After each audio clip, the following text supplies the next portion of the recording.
મિત્રો અહીંયા જોજો 2/3 × 5 પ્લસ 2/5 × 7 પ્લસ 2/7 × 9 પ્લસ 2/9 × 11।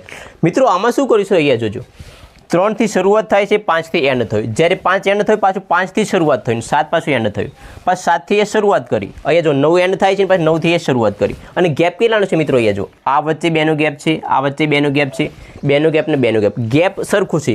જ્યારે આ રીતના મિત્રો પેટર્ન ફોલો થતી હોય તમારે શું કરવાનું, ઉપરલાનું ખાલી સરવાળું કરી દેવાનું, બરાબર। અહીંયા જો 2 2 4 6 અને 8 8 પણ શું કરવાનું, પહેલી એક સંખ્યા અહીંયા લઈ લેવાની 3 અને છેલ્લી જે એન્ડમાં જે સંખ્યા હોય ને એ લેવાની, બરાબર। 3 × 11 તો તમારો જે આ જવાબ છે ને મિત્રો 8 × 3 11 તાલી 33।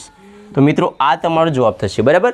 આમાં પણ જોજો અહીંયા જુઓ 3/2 × 6, અહીંયા જુઓ 6 થી એન્ડ થઈ પાછું 6 થી શરૂઆત થઈ, 10 થી એન્ડ થઈ 10 થી શરૂઆત થઈ, અને ગેપ કેટલાનો છે મિત્રો અહીંયા જુઓ 4નો ગેપ છે, 4નો ગેપ, 4નો ગેપ, 4નો ગેપ ને 4નો ગેપ।